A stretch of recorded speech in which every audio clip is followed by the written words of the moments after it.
What's up, everybody? Welcome to the Raw Feed. Brian, if you could just do me a quick favor and update the script, and we'll get this show on the road. First of all, I want to welcome everyone to the show. What's up? Jeremy Olson here, our Boyd. Who else is in the house? Overeducated SP. Who else is here? Boom. Let's see. We got the Rumble bot, Victor Lectio. Velvet Lace is back. Wyatt Earp is in the house. What's up? Defea Aldrup is here. Now, we're trying something different tonight. We're actually streaming live on Instagram. So hello to all of our Instagram followers there. We tried to stream to TikTok, but we just couldn't get it hooked up today. We're going to try that tomorrow. We're even streaming on LinkedIn. Yeah, we're going to red pill some of those business professionals if they tune in. All the posts we make to LinkedIn really don't get very much traction at all. But hey, we stream to all platforms because even if one person hears the truth, that is all that matters. So, good evening, America. I'm Gary Franchi, and this is the Raw Feed.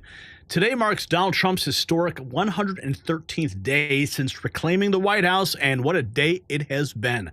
We've got our own Tom McCullough reporting live from D.C., right from the White House. He'll be bringing you insider access that the corporate media gatekeepers simply can't match. Tom's telling me the swamp is still so deep in Washington that local officials have started charging admission, calling it a wetland tour.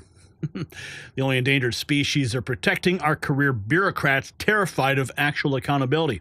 While the mainstream media scrambles to distract you with their usual nonsense, we're bringing you the stories that actually matter to hardworking Americans. And speaking of dangerous, what's more dangerous than the truth, right? That's why I need you to bypass the algorithm entirely. Take out your phone right now and text this stream to 5 friends. Don't wait. The information we're about to share is too important to be throttled by Silicon Valley overlords. So tonight we are covering President Trump's groundbreaking executive order. It's about to slash your prescription drugs in half. Yeah, Donald Trump is making drugs great again. Big Pharma absolutely livid, which tells you everything you need to know about whose interests that they've been serving, not yours. We're also going to reveal the stunning breakthrough in the U.S.-China trade relations that has Beijing making unprecedented concessions. Yes, they're bowing to us now. Yeah, the experts said it couldn't be done, but here we are. Then, the shocking confrontation in an ICE facility. We have the video. You may have seen it going viral. Believe it or not, elected members of Congress were caught on camera physically shoving federal law enforcement officers. It's unbelievable. And you also learn about Qatar's jaw-dropping gift to the United States, a $600 million luxury aircraft that makes previous Air Force Ones look like economy class. And finally, we'll expose the decrepit state of our nation's air traffic control system. Yes, people are freaking out right now. Would you believe they're actually buying parts on eBay? Yeah, they are. Now, before we dive in, let me remind you, we are streaming not just on YouTube to millions worldwide, but also on Rumble and X and even LinkedIn and Instagram tonight. So if you haven't followed us there yet, you need to do so immediately. The big tech censors are working overtime. And when they finally decide we're too dangerous for their platforms, you will want to know exactly where to find us. Now, look, one feature that sets us apart from the corporate media is that we actually care about what you think.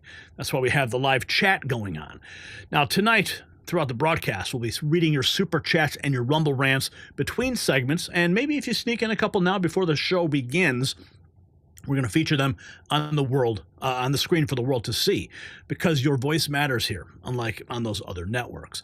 Now, I do need to be direct with you. This kind of independent journalism comes at a cost. The powers that be don't want these stories told, and they're doing everything possible to shut us down. That's why we need your support in the form of donations. You'll find links in the description below. If you want to take your support to the next level, check out our merch shop at shop.nextnewsnetwork.com. It is linked below this video window. Just tap more if you're on YouTube. Make sure secure exclusive Next News swag and probably display your favorite news source to the world. And for our most dedicated viewers, we have channel memberships on YouTube. each with their own perks. Support the channel and receive special acknowledgement in the chat room, unlock exclusive behind-the-scenes content, and join our members-only Discord for 24/7 discussions they don't want you having. This is the news they don't want you to hear, delivered exactly as it should be, unfiltered and unapologetic. So let's get started with the most important stories of the day, the stories that matter to you, your family, and the future of this great nation. This is the Raw Feed, so let's begin with our first topic because we've already welcomed you to the show. Right? So let's jump right in, Brian, because that's what we do here. Ladies and gentlemen, what you're about to see is the moment Big Pharma has been dreading for decades. Inside the White House today, something happened that the pharmaceutical industry never thought possible. They said it couldn't be done. The lobbyists said it would never happen. But with one stroke of his pen, President Trump just changed everything about how prescription drugs are priced in America. The implications are staggering. What we've uncovered about why other presidents never dared to take this step will shock you. And wait till you hear what Dr. Makary revealed about the true cost of your medication. So don't go anywhere. Now, here's the hard truth. Every 6 years, your dollar loses half of its buying power. That means a $100,000 savings account today could feel like $50,000 by 2031. And you see it every time you fill up your tank, buy groceries, or pay the bills. Prices are up, your dollar is down. But there's a simple way to protect the value of your savings with something real, something proven. Gold, an asset that holds its value over time. That's why I trust Noble Gold Investments. They make it simple to protect your savings with physical gold or silver. No high-pressure sales, no call centers, just honest guidance, one-on-one support, and transparent pricing. And right now, when you open a qualified account, Noble Gold will send you a free 10-ounce silver American flag bar as a thank you. So head over to nextnewsgold.com. You'll find a link below this video window to learn more, or you can call the number you see on the screen, 877-646-5347. And when you call and you talk to Colin, tell him I said hello, would you? I appreciate that. Okay, let's jump right into it. Lots going on in the swamp today. And here's a live shot of Washington, D.C. There's the White House. Of course, President Trump already en route to the Middle East. But we have the news that you won't hear anywhere else. Let's jump right into what Caroline Leavitt said. She posted this to her X account about the executive order, and then we're going to get to Tom's exclusive report from outside the White House. But let's check in with the press secretary first. Deal. I'm just going off this pharmaceutical deal. I'm just going off the Truth Social post. It says it's a long one, but he says, I'm pleased to announce that today the White House at 9 o'clock will be signing one of the most consequential executive orders ever. They will be reducing pharmaceuticals by about 80%. Essentially, we are going to pay less than the country that's paying the least for pharmaceuticals from here on in. How does that work? First of all, it cannot be overstated how big of a deal this executive order that President Trump will be signing in a couple of hours is for American families, and especially our seniors who have been ripped off by very large and rich pharmaceutical companies. The United States of America is less than 5% of the world's population, yet we purchase 75% of Big Pharma's profits. We pay an astronomical amount in comparison to other countries around the world. So the president is signing an executive order today that is going to implement most favored nations drug pricing and is going to reduce the cost of drugs in this country by more than half at least. America is going to pay a better rate and a fairer rate to the rest of the world. That's what the American people deserve. This is huge news. And also, I will add, we know that healthcare costs and drug prices were the #1 driver of Biden inflation. So not only are we bringing those down, but we are ending Biden inflation once and for all. So this Biden inflation is over. Let's jump in, check in with Tom at the White House. I think that's. Hey guys, this is Thomas McCullough reporting live from the White House with the Next News Network. We're one of the last bastions of truth in the sea of fake news here in Washington, D.C. And while the mainstream media spins lies and pushes their globalist agenda, we are here at the White House delivering unfiltered facts and truth for us patriots. And I'm going to be here all week covering for Gary Franchi, who is at home recording videos for you guys. So today was a big day. President Donald Trump signed a game-changing executive order putting America first, slashing drug prices and sticking it to Big Pharma and foreign freeloaders. Buckle up, guys, because this is huge. So President Trump is doing exactly what he's always done, keeping his promises. Today, May 12, 2025, he signed an executive order to lower prescription drug prices for Americans and our taxpayers. This isn't just talk, it was Trump action, and Trump knows exactly who he's up against in this fight. Earlier today, he called out the powerful forces trying to stop him from helping you. I am doing this for the American people. I'm doing this against the most powerful lobby in the world, probably the drug lobby, drug and pharmaceutical lobby. But it's one of the most important orders, I think, that's ever been signed, certainly with regard to health care or health in the history of our country, and it's an honor to be a part of it. So guys, that's our president taking on the biggest lobby in the world for you, the American people. This executive order forces drug companies to give Americans the same low prices they give to other wealthy countries. And that means no more getting ripped off. It directs the U.S. Trade Representative and Secretary of Commerce to crack down on foreign countries that unfairly drive up our drug prices. And if Big Pharma doesn't play ball, the Secretary of Health and Human Services will slap them with the most favored nation pricing and takes aggressive steps to cut costs. Trump laid out exactly what pricing policy means for you. Let's go ahead and check this clip out, guys. But it's called most favored nation. We are going to pay the lowest price there is in the world. We will get whoever is paying the lowest price. That's the price that we're going to get. So remember that. So we're no longer paying 10 times more than another country. Whoever is paying the lowest price, we will look at that price and we will say that's the price we're going to pay. Most favored nations, that's what it is. One breast cancer drug costs Americans over $16,000 per bottle, but the same drug from the same factory, manufactured by the same company, is 1/6 that price in Australia and 1/10 that price in Sweden. 1/10 for the identical product. A common asthma drug costs almost $500 here in America, but costs less than $40 in the United Kingdom. So $40 in the United Kingdom, which is where this gentleman told me he paid a small amount for his shot. But think of that. So $40 versus $500 here. So that's right. Trump's making sure we pay the lowest prices in the world, not 10 times more than other countries, which we have been for decades. So here's the deal. Americans pay over 3 times more for brand name drugs than other developed nations. And that's not fair. It's an absolute disgrace. The U.S. funds 75% of global drug profits, while we're less than 5% of the world's population. Drug companies give discounts to foreign markets and then jack up prices here to cover it. Essentially, you're subsidizing socialism abroad. Shocker. Let the Democrats do it. And all that while paying sky-high prices at home. And Trump's saying no more. He's making sure the American patients and taxpayers get the best deal, period. So this isn't new for Trump. In his first term, he fought to stop Medicare and seniors from overpaying for drugs compared to what other countries. But what did Sleepy Joe do? The Biden administration scrapped Trump's plan before it could even start. Worse, Biden's big achievement was negotiating drug prices that were 78% higher than 11 countries in 11 comparable countries. And that's not beating Medicare, that's beating Americans into the ground. Biden let Big Pharma run wild while Americans empty their wallet for life-saving drugs. But Trump's back, and he's got strong allies in this fight. Secretary Kennedy praised Trump's courage today, explaining why this president is different from the typical Washington sellouts. Check out this clip, guys. Thank you, Mr. President.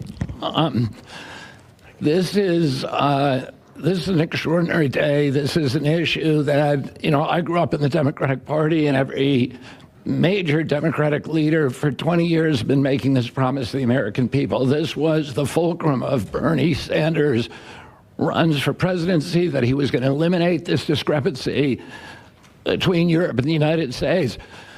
But as it turns out, none of them were doing it. It's one of these promises that politicians make to their constituents, knowing that they'll never have to do it. And the reason they'll never have to do it is because they know that Congress is controlled in so many ways by the pharmaceutical industry, There's at least one pharmaceutical lobbyist for every congressman, every senator on Capitol Hill, and every member of the Supreme Court. By some estimates, 3.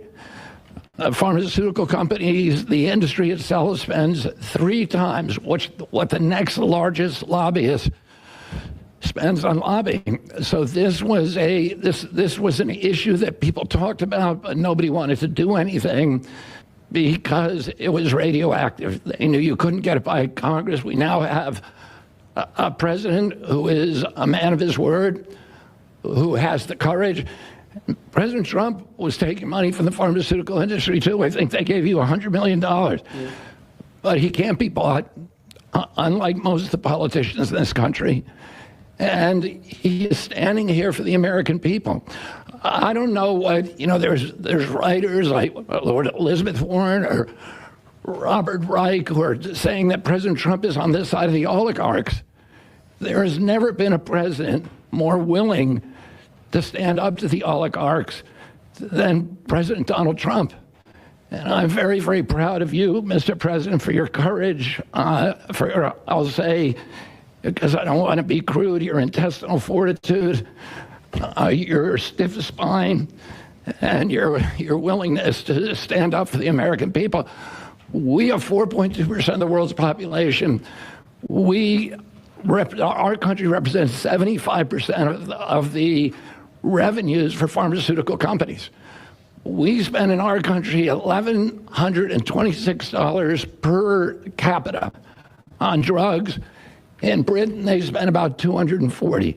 They spend 1/5 of what we do. And this is true across Europe. And the drug companies, Europeans, if you ask them, it made no sense what they were saying. America has to pay for this innovation or it's not going to happen.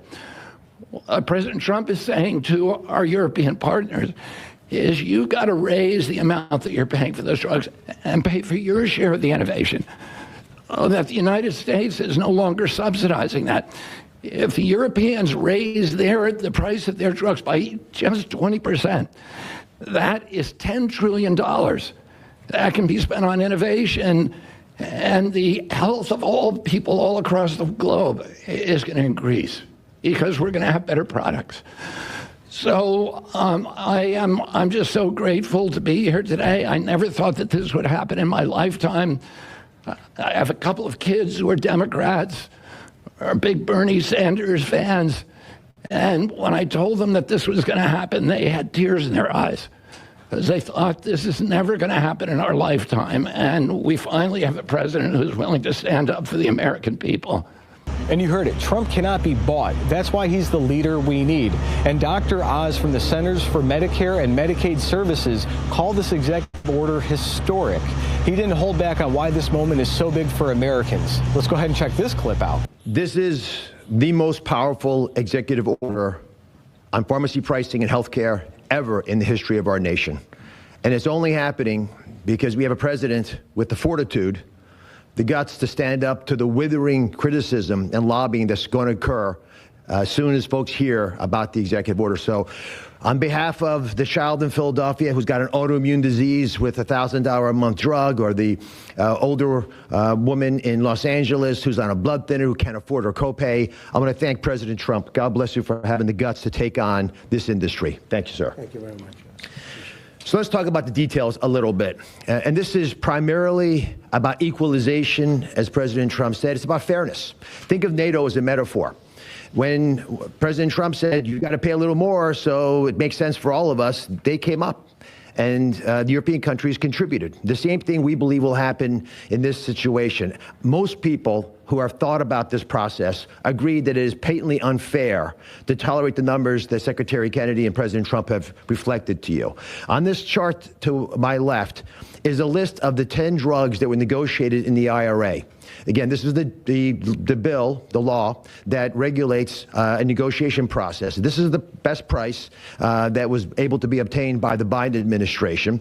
And if you look at these numbers, they actually reflect how much on top of the most favored nation price was being paid by the United States. So the closest to me, Bob, you can point to the Jardinians, the closest one, 289%, the one that's closest to you. That means that we are paying in America 4 times more than that drug costs in other countries. Again, 100% is the baseline. It's 289% above that baseline. It goes all the way down to when we're paying 50% more than any other country. That's the range. As was pointed out by President Trump, half the time we're paying 3 times more than is paid in other countries. It doesn't make any sense for the system. That stated, President Trump has over and over again indicated, and Secretary Kennedy reflected as well, we want innovation. We want our technology partners doing the best they can to make the best solutions for drugs to cure as many people in America and around the world as possible. By getting our allies to pay a bit more, as they should be, and they should have for many years been doing, will course correct a problem that's gotten out of hand. And by doing that in a thoughtful, effective way, we're going to be able to get the pharmaceutical industry whole. Those jobs will still be here, will still be productive, will still be curing cancer and a slew of other ailments that plague humanity. America will still be the leader in this space, but we'll be paying the appropriate amount, the right-sized amount for those tasks. So over the next 30 days, the 4 of us up here, together with people standing in the back of this room who are doing a lot of the heavy lifting, are going to be approaching pharmaceutical companies to talk specifically about what we want the most favored nation price to be based on the best data we have. We're looking forward to a thoughtful interaction with these corporate leaders, many of whom we've spoken to and in quiet will agree the system is not right the way it is. They're patriotic Americans. They want what's right. But the fact that in my lifetime, as Secretary Kennedy said, for the first time, we have a thoughtful and aggressive approach, thanks to President Trump, on taking on the special interests, should give all Americans confidence that this is an administration that stands for fairness, and it should chill the waters for those who believe they can push us away from our North Star, which is to take care of the American people. Mr. President, God bless you. Guys, that's what real leadership looks like. Trump's relentless. This new order builds on his first-term wins, now including Medicaid, along with Medicare to tackle price disparities. He's also pushing radical price transparency, something he started in his first term, but the Biden administration dismantled.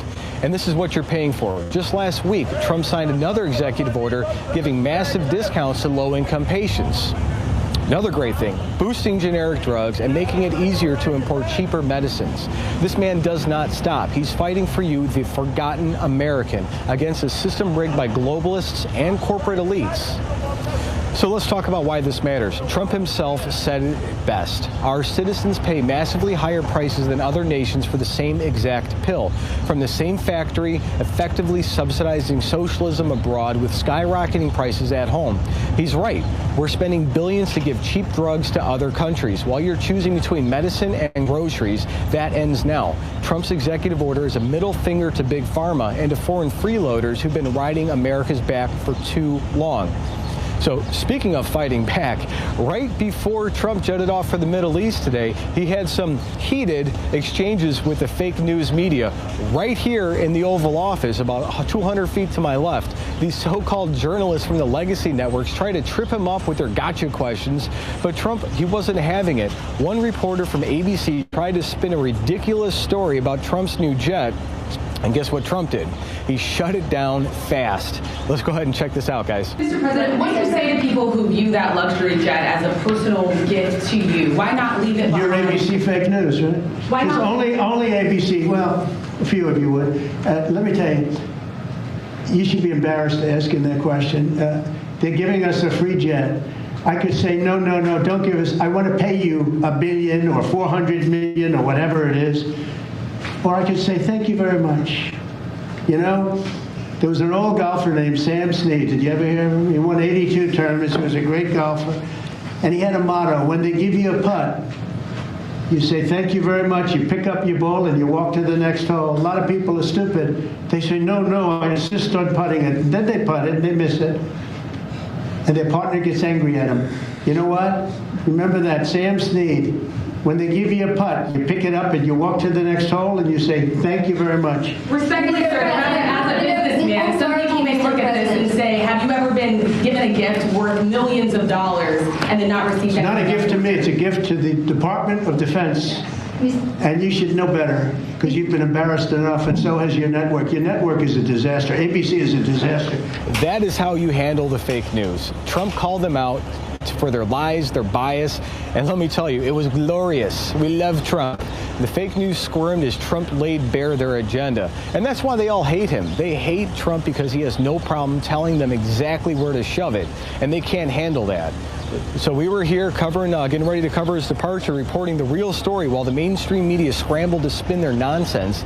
And they'll do anything to distract from the incredible work Trump is doing, like the executive order that's been finally putting American patients first.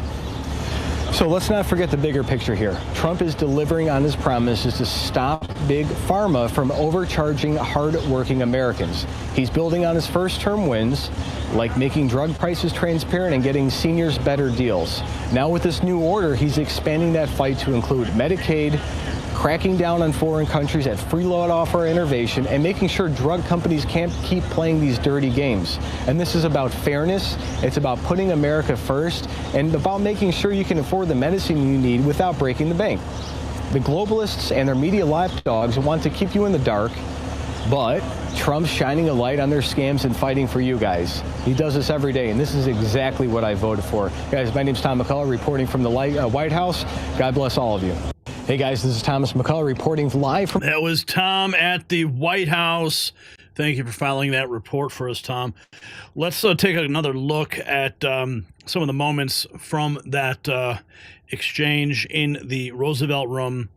Here's where he signed the order. Let's take a listen to what he had to say about Medicaid costs. Massive, because I think you're going to see a tremendous cut. I don't think. I mean, I know you're going to see it in Medicaid and Medicare. That cut will be massive because drugs are 50-60% of the cost. So Medicaid costs are going down and Medicare costs are going down because of what we're doing today. And there's no, it's not like, oh, gee, well, maybe it won't happen. It's going to happen because the other countries have no choice. Now, the drug companies are going to have to say, listen, if you don't pay more, we're not going to give you the drug, and they're willing to do that. So that's it. They have to, we have to equalize. How do you respond to the fact that price controls? Say it? How do you respond to the fact that this... It's not price control, no. What was price control is before. If you want to talk about it. Price control is what they were doing. They were making us pay. They set a price, and they said, here's what we're going to pay. And anything else, charge America. Because at that time, they had a very stupid president, and it really went crazy during the last 4 years. And remember this, the Democrats are the ones that allowed this to happen. They were the ones that were the protector of this pricing system. And I think it's going to be very hard. You'll have to ask Democrats, are they going to vote against the one great, big, beautiful deal that's being negotiated now, tax cuts, etc. We're now on top of the tax cuts and regulation cuts, all the things. Now you're going to say that the price of your medicine is going down by 60, 70, 80%. You're going to vote against it? I think a lot of Democrats are going to be forced to do something that their leaders are going to beg them not to do, and that's vote for the bill. I don't see how they can vote against it. How can they vote against it when drug prices, drugs and pharmaceuticals are going to be down 70, 80%? It's going to be very interesting. Mr. President, I think it is going to be very interesting and exactly what we all voted for. So the mainstream media won't tell you this, but what President Trump accomplished today with this executive order is nothing short of revolutionary. Americans have been paying up to 15 times more for the exact same medications that other countries get for a fraction of the cost. Think about that. Your hard-earned money being used to subsidize cheaper drugs for the rest of the world. But not anymore. So here's the question that we need to ask ourselves. Why did it take so long for someone to finally stand up to Big Pharma? What other presidents were they so afraid of? Share your thoughts in the comments below. And while you're fired up about American victory, check out our Next News gear at shop.nextnewsnetwork.com and show the world where you stand with real news. All right. Right on. Okay, we're moving right along. Let's keep going. Seeing you guys in the chat room. What's up, Tony? What's up, Overeducated, Nighthawk, Pothead Kenny, Frog762, Ribbit? Who else is here? Jeremy and Beth, and Karen, Jose. Good to see you guys. Do you guys see what we did at the White House today? Did you see the post we made on X? If you haven't seen it, well, maybe I could show you real quick. I'll show you since we're here. Let me just pull it up. And it's pretty cool. Where is the thread that we made? Here it is. It's going viral right now. I'll just show it to you. So, got one of these frogs from the InfoWars store.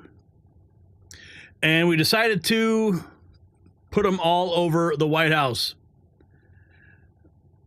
There is Allison Steinberg. She caught up with the frog.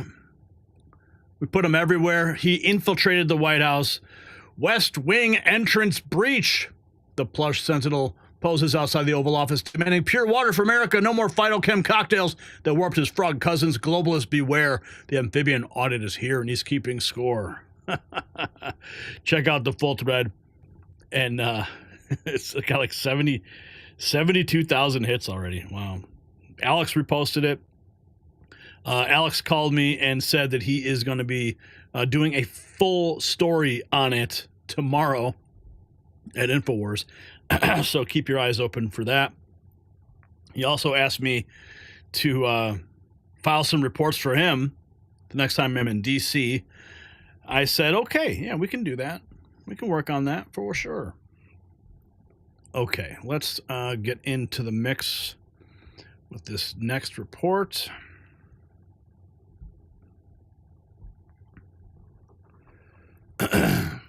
Let's go. What President Trump accomplished in these trade negotiations has Beijing's Communist Party leadership in complete panic. Our sources tell us Chinese officials never expected him to play this card. And the leverage he used, well, let's just say it explains why the Chinese delegation suddenly changed their tune on everything from tariffs to fentanyl. When you see the documents we've obtained showing what China's been hiding about the real economic situation, you'll understand why they had no choice but to cave. And wait to hear about a high-ranking CCP official accidentally admitted. It changes everything. We have exclusive news direct from the White House. And just like America is finally getting a fair trade deal, isn't it time you got a fair deal on your health? While China's been flooding our markets with cheap supplements, they've been keeping the real breakthrough formulas for themselves. Well, that ends today. Our multi-collagen formula is sourced from premium American suppliers backed by rigorous U.S. testing standards, and we are talking about the same pharmaceutical-grade collagen the Chinese elites pay top dollar for. And just like our new trade deal, we are cutting out the middleman to bring you massive savings. So visit healthwithgary.com. Get 51% off during our America First special. Now, we got Tom McCullough at the White House right now. He just filed a report, but I want to check in with the Treasury Secretary, talking about what happened with these supply chains, amazing things, upside surprise, reach an agreement here. Let's just jump into the agreement. We have reached an agreement on a 90-day pause and substantially moved down the tariff levels. Both sides on the reciprocal tariffs will move their tariffs down 115%.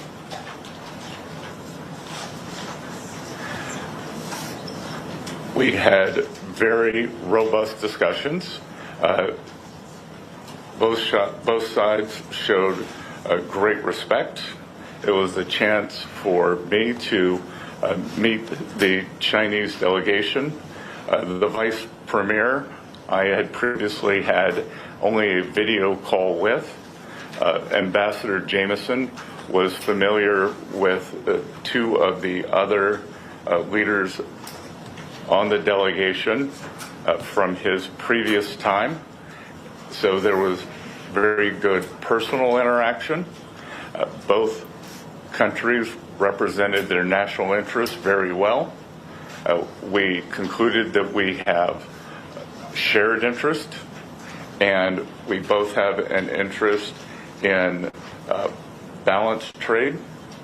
The U.S. will continue moving towards that. We have reached. Moving right along, let's continue with this breaking news, historic news about what's happened with this deal. A marathon over the last 2 days in Geneva. On Saturday. Here in Geneva, we witnessed marathon talks over the last 2 days, 8 hours of discussions on Saturday, several hours more yesterday, and they've yielded a major breakthrough. As you noted, we've seen the U.S. and China now agree to slash tariffs for 90 days. So both sides have agreed to cut tariffs by 115%. In terms of China's tariffs on U.S. goods, it's now going to come down to 10%. The U.S. tariffs on Chinese goods going to drop from 145% to 30%, because you've still got some levies on fentanyl in there. During the 90 days, the Trump administration, Secretary Scott Bessent, saying the two sides will negotiate. The U.S. will continue moving toward a more balanced trading relationship. Here in Geneva, we witnessed... Let's check in with Tom now at the White House. Negotiations. Hey guys, this is Tom McCullough reporting from the White House with the Next News Network. And we're one of the few networks you can trust for the real story right here in the press room at the heart of the swamp. Today, President Trump scored a massive win for the America with a game-changing trade deal with China. Let's go ahead and break this down. So first, the big news. Trump announced a total reset with China after talks in Geneva. Both sides agreed to slash tariffs to 10% for 90 days while they tackle the bigger issue. Here's the president himself laying it out. Go ahead and watch. In addition, yesterday we achieved a total reset with China after productive talks in Geneva. Both sides now agreed to reduce the tariffs imposed after April 2nd to 10% for 90 days as negotiators continue on the larger structural issues. And I want to tell you that a couple of things. First of all, that doesn't include the tariffs that are already on, that are our tariffs, and it doesn't include tariffs on cars, steel, aluminum, things such as that, or tariffs that may be imposed on pharmaceuticals, because we want to bring the pharmaceutical businesses back to the United States, and they're already starting to come back now based on tariffs. Now let's talk about why this deal came together. National Economic Council Director Kevin Hassett called it a fresh start, saying the speed and scale of the changes are stunning. Let's hear him explain the mood at the negotiating table. Check this out. I think it's actually quite similar to the things that we've been seeing in the other negotiations. We actually have a fresh start with China. That's the way to think about these negotiations, that we've come in with these reciprocal tariffs. We've described the non-tariff barriers and tariffs that disadvantage American workers. And folks are coming to the table, and it's really stunning how quickly they're moving and how dramatic the changes are. Imagine we're selling beef in the UK again, and China has the 10% tariff, reciprocal tariff that we're charging the UK. All of this has happened because of President Trump's leadership. He's shown people that, look, we're not going to stand for this ridiculous behavior that we've been observing over the years. But then people come in and say, yeah, you got us. And then they work out something that's good for both countries. And so I think it's really a very historic fresh start in the relationship between the U.S. and China, given how much movement there was over the weekend. But here's the kicker. Trump's team didn't just stumble into this victory. Treasury Secretary Scott Bessent revealed that the Biden administration totally dropped the ball, letting China ignore past trade agreements. Here's Bessent exposing that failure. Check it out. What has to happen is it has to be fair for the American people. But in January 2020, President Trump produced a template. We had an excellent trade agreement with China, and the Biden administration chose not to enforce it. The Chinese delegation basically told us that once President Biden came into office, they just ignored their obligations. So, we already have a large framework. The other thing to remember here, Jonathan, is that this is a pause down to 10%. The April 2nd level for China is 34%. So we will be working to see where their final reciprocal number ends up. And the negotiations are a combination of tariffs, non-tariff trade barriers, currency manipulation, and subsidies of labor and capital. Thanks to Trump's strength, his team, including Bessent and the U.S. trade representative, sealed this deal. Press Secretary Caroline Leavitt said China agreed to cut their tariffs on the U.S. by 115%, and that's huge.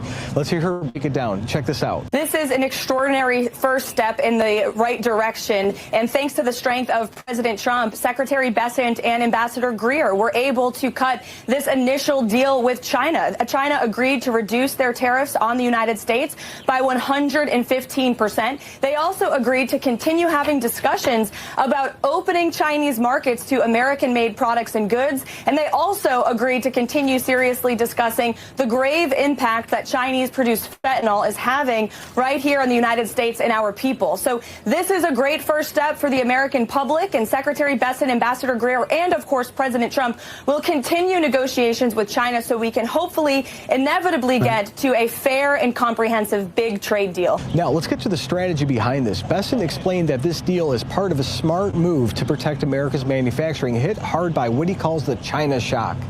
It's all about securing our supply chains after COVID exposed the risk. Here's Bessent on that. Watch this. Well, Joe, this is going to go where the president wants it to go. I was in touch with him over the weekend, and he wants free trade, free and fair trade. We've had free trade, and as you said, that has not worked for the American people. There's something called the China shock, which has gutted our manufacturing sector, and China has a different form of government for us. They have a different economic model where they subsidize labor, they subsidize capital goods, and they have exported that to us and the rest of the world.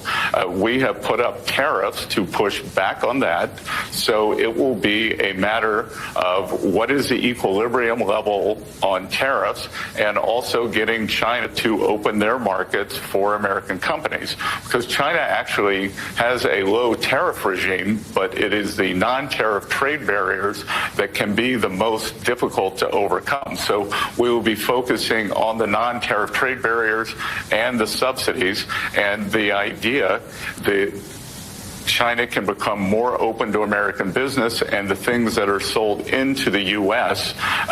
Can not have the same level of subsidy. And no one wants to do a generalized decoupling, but we are going to do a strategic decoupling, because we realized during COVID that efficient supply chains were not secure supply chains. So with steel, with semiconductors, with medicines, with a couple of other strategic categories, we are going to have to become self-reliant again. And there's more good news. U.S. Trade Representative Ambassador Greer said both sides are working together on the fentanyl crisis with a positive path forward. That's a big deal for American families. Let's hear it from Greer. Watch this. And so today, with this agreement, we come to agreement that our reciprocal tariff rate will go down to 10% on the United States side, so it goes down 115%. We enter into a 90-day pause period for negotiations, which both the Chinese and the United States are very committed to. And the Chinese on their side also go down 115% to 10%, and they remove the countermeasures that they have in place. To be very clear, other measures that the United States has put in place in the past, whether it's tariff measures from 2018 or since, tariffs under other statutory authorities, tariffs related to fentanyl, those remain unchanged for now to the side. I'll just make one point, is that both the Chinese and the United States agreed to work constructively together on fentanyl, and there's a positive path forward there as well. So this deal's already making waves. The Dow jumped 1,000 points today, and the S&P 500 soared 3% as markets cheered this 90-day truce. Chinese exporters are breathing easier, and the U.S. businesses might finally get the fair access to China's market, something Trump has been fighting for since day one. Folks, this is what leadership looks like. Trump's delivering on his promises, putting America first, and showing the world we're back in charge. That's all from now from the White House. This is Tom McCullough signing off for the Next News. God bless. All right, Tom, thank you for that report. Well done, sir. Let's check in with some more from the press secretary, talking about what he saw with the Chinese economy. There was no sense of anxiety. There was a sense of moving forward. There was a sense of mutual respect. There was a sense that we had shared interests. But I have seen what's going on in the Chinese economy. We can see what's going on with the shipments to the U.S. And again, We are the deficit country. Historically, the deficit country has a better negotiating position. There was no sense. Donald Trump knows that, and that's why we are where we are today. Let's keep going. We got some more.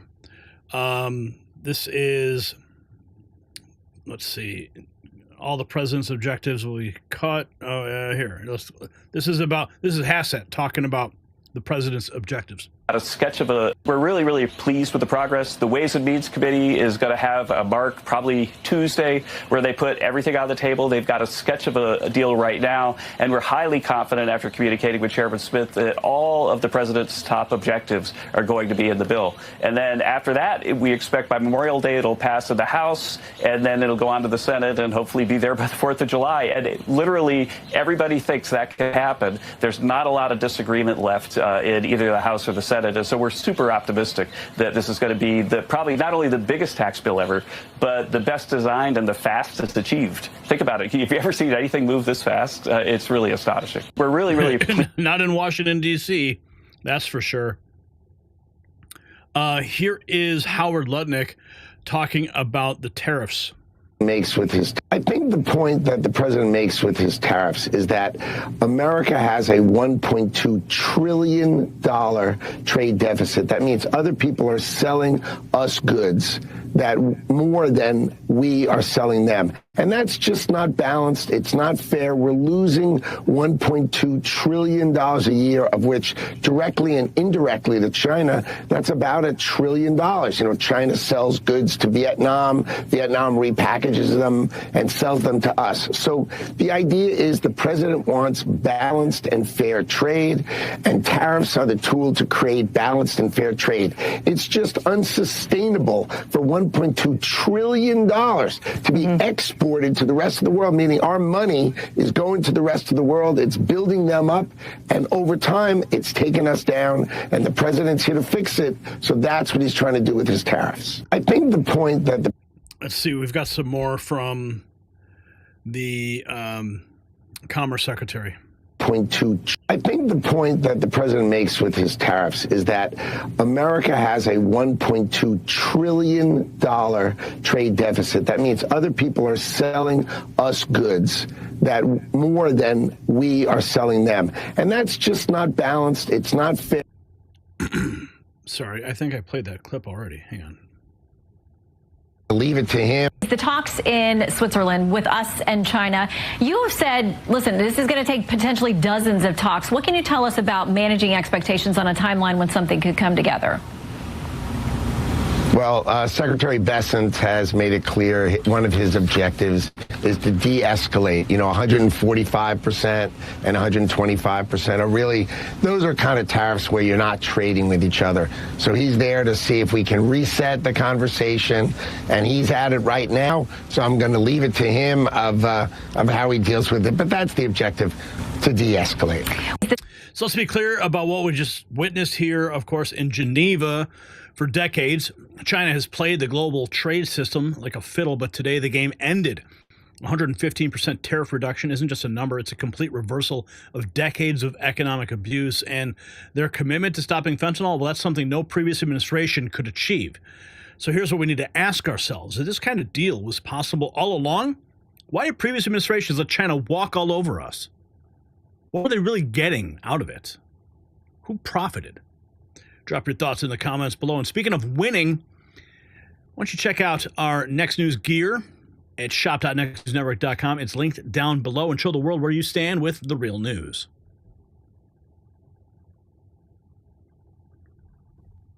All right. Here is a live look at the White House right now. Yes, it is evening in D.C., and President Trump not at the White House. He's en route to Saudi Arabia. But of course, Tom is there on the ground. He will be reporting for us all week. So we'll have some first-hand accounts of everything happening. But let's jump into our next topic. I think I did see some super chats, though. I want to check in with those. Holy cow. Wait a minute. What? Ruby Hoove gifted 1 membership to Dark Messiah. Irving dropping $50 13 minutes ago. Holy cow. I believe G, not the MSM. Keep it up, G. Irv in New York City. Wow, Irv, thank you so much for that. I'm speechless. Big supporter right there. Thank you, Irv. And R. Boyd dropping $10 as well. Super Chat Wars start right now. Get with it. If you want Gary to do the Trump dance, he might be a little tight, but he can do it. Yes, he can. It starts right meow. Redneck Newsin is Trump is making America great again. $2. Thank you so much for that. And Tony dropping $5. I love the N3 family. Patriots hanging out, having a good time. Thank you, Gary, for all you do. Well, thank you for dropping that super chat and making the news great again. All right, let's jump into our next topic of the evening here. Moving right along. Maha, baby, it's where it's at. Do we have... Todd, is there a hit from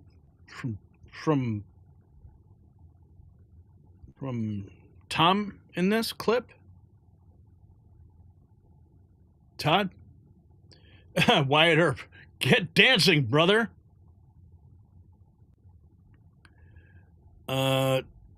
Todd, do we have a hit from Tom here in T3?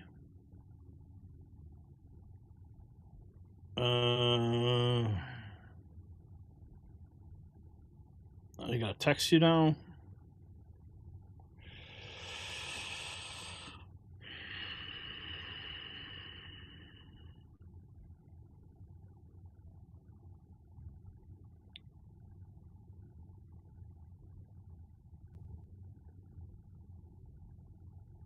As long as we're here, waiting for Redneck News and go fishing all the time, watches the show. Redneck should take me fishing with you guys. Right on. Let me get that message that Alex sent me just a few minutes ago. Todd, what's up? I need to tell me what's going on here. Am I missing something here? Okay, this is what Alex sent me. Wait.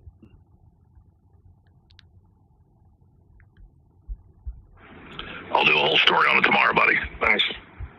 We'd love to have you report live from the White House sometimes. I'll do a whole story on it tomorrow, buddy. Thanks.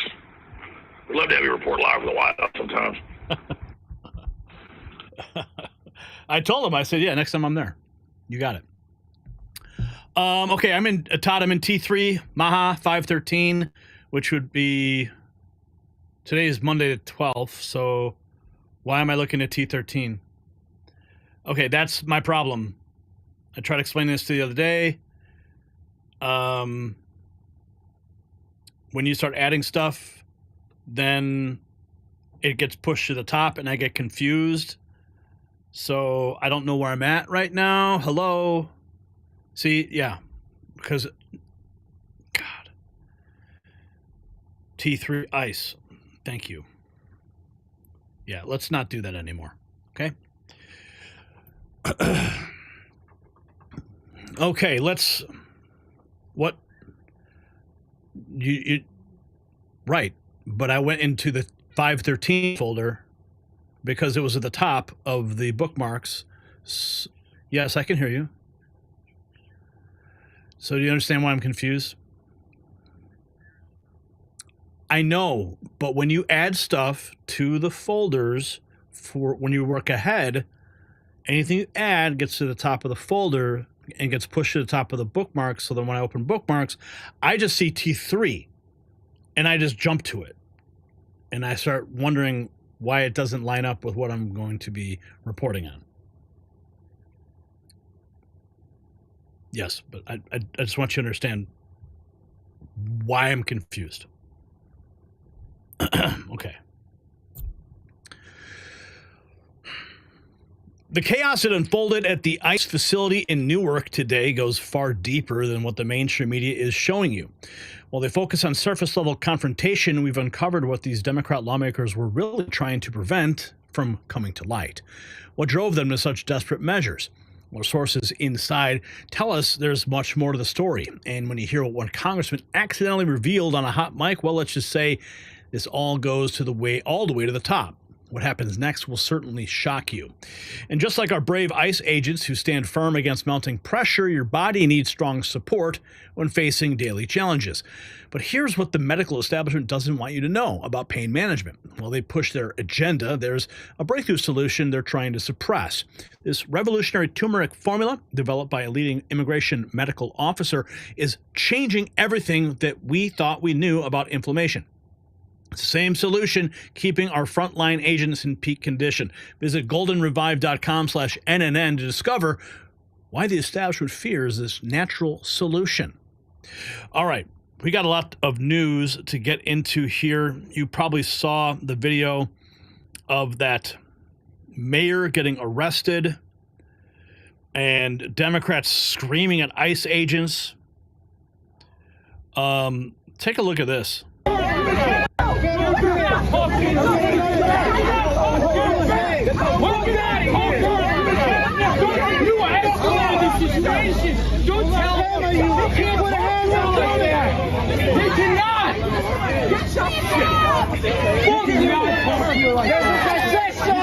Unbelievable what's happening there.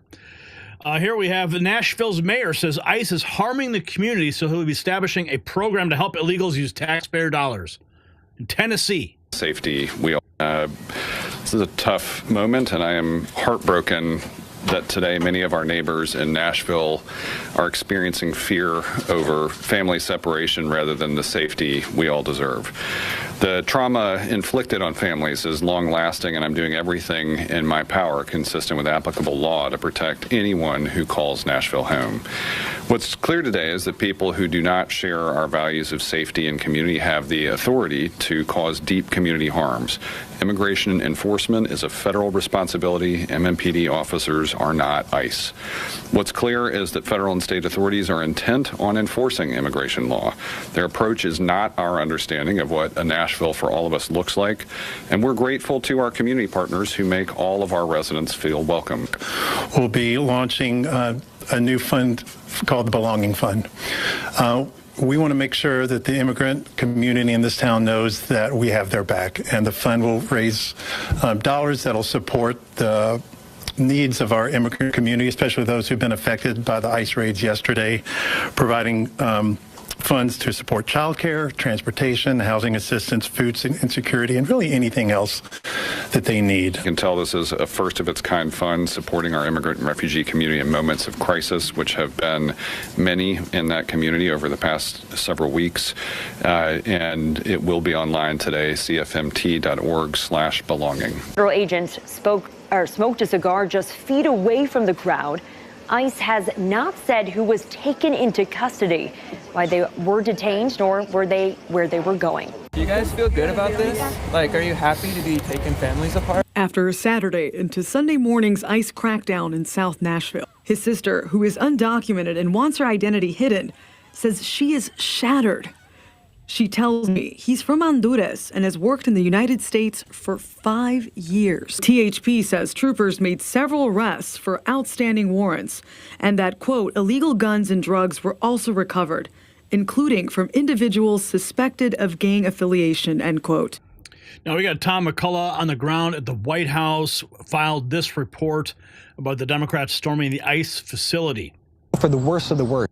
Hey guys, this is Tom McCullough reporting from the White House with the Next News Network. And guys, in a world of fake news, we're one of the few telling it like it is. Right here in the press room, we're bringing you the real story. So President Trump is fighting for America, but the radical left, they're fighting for chaos. Let's dive into what's happening today. It's another insane story. First up, Democrats are in hot water after their stunt at an ICE facility in Newark, New Jersey.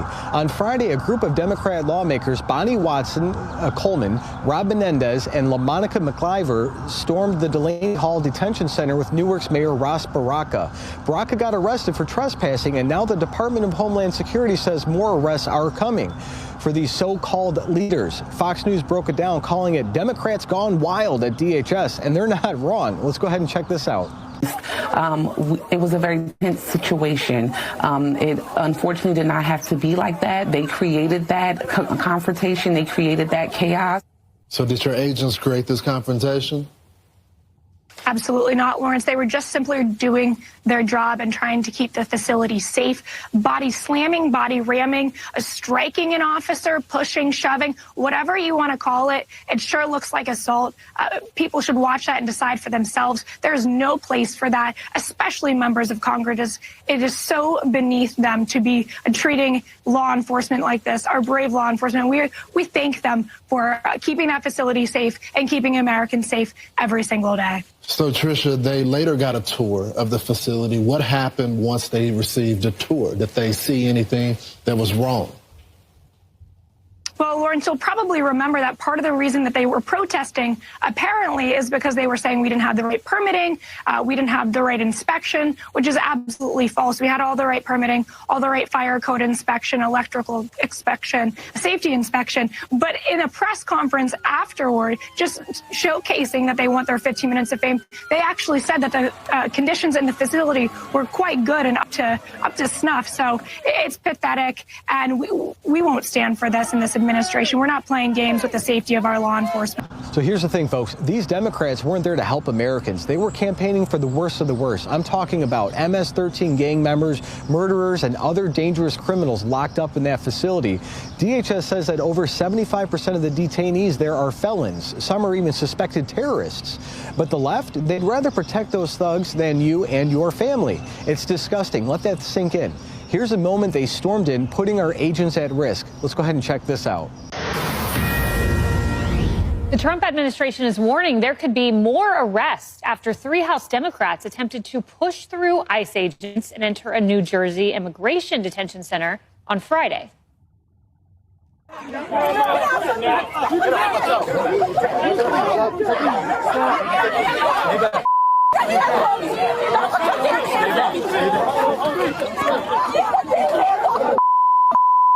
Get your officers. Get your hands off for her. No,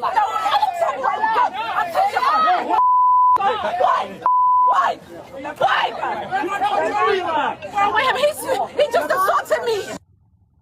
Worth mentioning, those lawmakers have oversight capacity. DHS had said, hey, we would have let them in with proper channels, but instead you saw that play out. Those Democrats, though, they're insisting they are the victims. They didn't do any pushing and shoving, they insist. Now, let's talk about the real victims here, our brave ICE agents. These men and women put their lives on the line to keep us safe, but the left keeps attacking them. DH says this stunt by these sanctuary politicians didn't just break the law. It put agents and even detainees in danger. And get this, assaults on ICE officers have skyrocketed up 413% because of this kind of demonization. That's not just wrong, it's un-American. DHS released a statement calling it out. Let's go ahead and check this out. A mob of protesters stormed this gate to try and enter the detention facility. The detention facility holds members of MS-13, child rapists, murderers, arsonists, drug traffickers, American killers, and for them to try and get these individuals out is just beyond the pale. We know that the mayor, we know these members of Congress want their 15 minutes of fame so desperately, but they're willing to do it at the peril of the safety of our brave law enforcement and even the detainees as well. And it's not over, folks. Today, right now, protesters are back at that same ICE facility in Newark, blocking the gates and calling to abolish ICE altogether. This is the same place where Democrats pushed their way onto private property on Friday, the same place where Mayor Baraka got arrested. These radicals want to dismantle the very agency keeping murderers and gang members off our streets. And it's happening as we speak, and it's a total disgrace. Here's the scene unfolding today. Let's go ahead and watch this.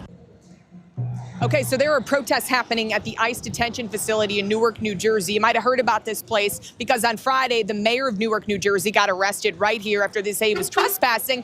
And also 3 members of Congress were in an altercation with federal agents. Investigators say those Congress members could be charged soon. I want to show you what's happening now, though, okay? You can see here, we're going to try to walk up. there are people standing in front of the gates at this detention facility called Delaney Hall. These are faith leaders out of New Jersey, but they have volunteered, they say, to be arrested because they don't believe that this facility should be here in the first place. So they're locking arms and they're saying they're not going anywhere. So who is at this ICE facility? People wondering what's, going on here that all these people are protesting about and why they want to get in for that visit. Well, you can see here, this is the Delaney detention facility. Inside, DHS says, is the worst of the worst. They're talking about MS-13 gang members, they say, people from other countries that have been convicted of murder, including a Brazilian national. So they shared some of that information with us to try and ask why these protesters are calling for, I guess, due process here and also to try to find out more about who's inside. We'll keep an eye on it. So let's step back for a second. What's really going on here? The Delaney Hall facility is a key part of President Trump's plan to secure our borders and deport dangerous criminals. It's a $1 billion deal to expand detention in the Northeast right by Newark's airport. Perfect for getting these felons out of our country. But the left, they hate it. They've been fighting it tooth and nail, even suing to stop it, claiming the facility didn't have proper permits. DH says that's nonsense, but they've got all the permits they need. Meanwhile, the Democrats claim they were just doing oversight. Let's do oversight. Give me a break. The Democrats assaulted federal agents. If we did that, we'd be going to jail. And body cam footage shows people pushing her way past an ICE officer. And Bonnie Watson-Coleman, she's crying that an agent pushed her. Come on. These are the same people who say they didn't storm the facility, but the videos, they don't lie. Trump has been clear. Secure the border, deport the criminals, protect Americans. But the radical left would rather play these dangerous games, putting our safety at risk to score political points. They've holed up in guard shacks, blocking vans and siding with MS-13 over law-abiding citizens. And now, with more arrests on the table, maybe they'll finally face justice. And it's about time, if you ask me. So that's all from the White House for today. This is Thomas McCullough signing off with the Next News Network. I'm just keeping it real. God bless. Hey guys, this is Tom McCullough keeping it real at the White House for the Next News Network. So what we've uncovered about this ICE facility confrontation exposes a pattern that goes far beyond a simple protest. When Democrat lawmakers are willing to risk everything to prevent law enforcement from doing their jobs, we have to ask ourselves, what are they really trying to hide?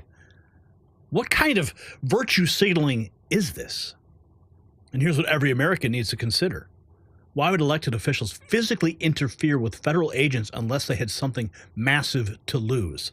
What secrets are buried in those detention center files? Share your theories in the comments below. And while you're standing with law enforcement, show your support for the Next News Network by hitting shop.nextnewsnetwork.com. Link below this video. Tap more and show the world where you stand with the real news. All right. Tom killing it at the White House today. Exciting stuff right there. Okay.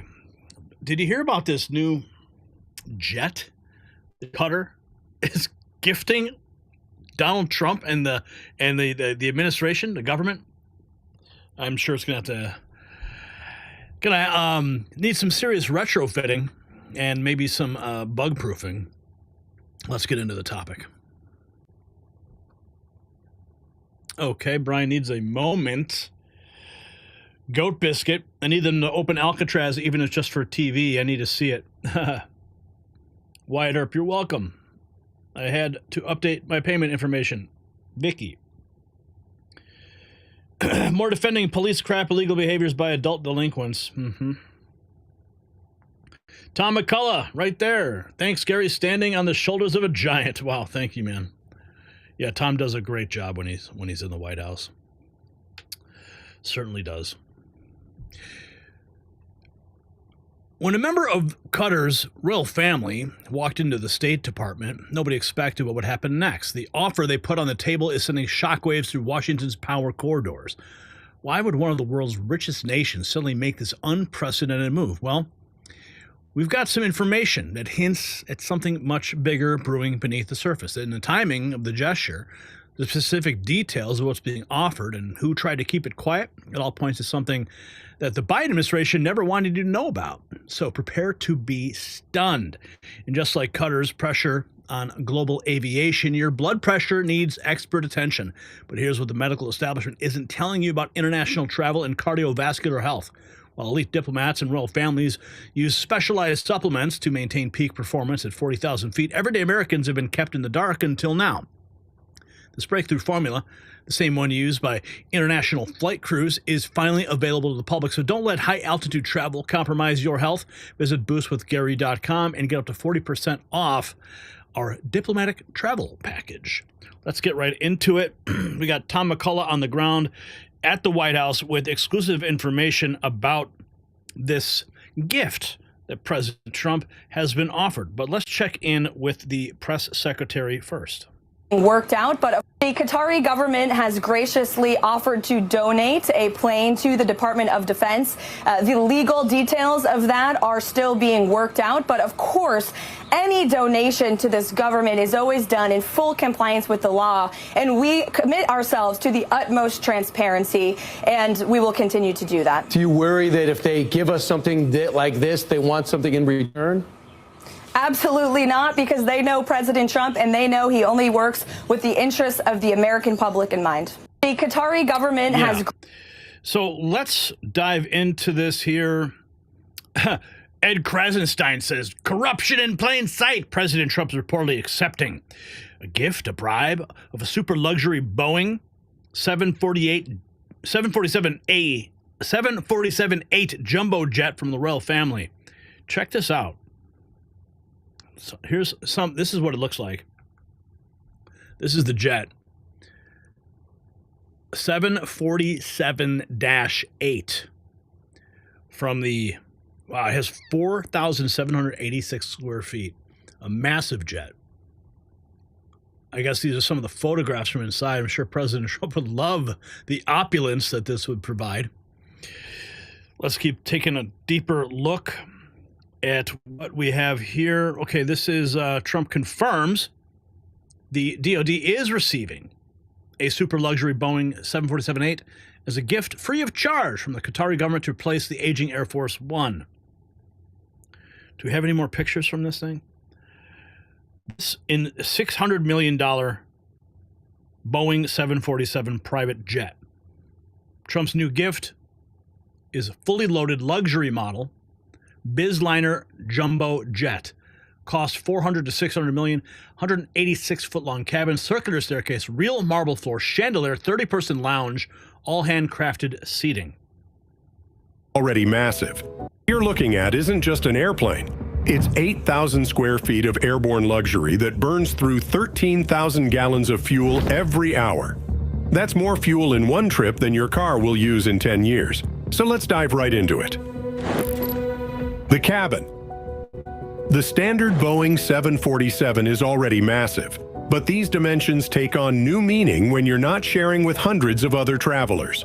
We're talking about a main cabin that stretches 186 feet in length, longer than the Wright brothers' first flight. The width spans 19 feet, and the ceiling height allows even NBA players to walk comfortably. As we enter, the first thing that strikes you is the grand entrance hall with 20-foot ceilings, featuring a sweeping circular staircase connecting the main deck to the upper level.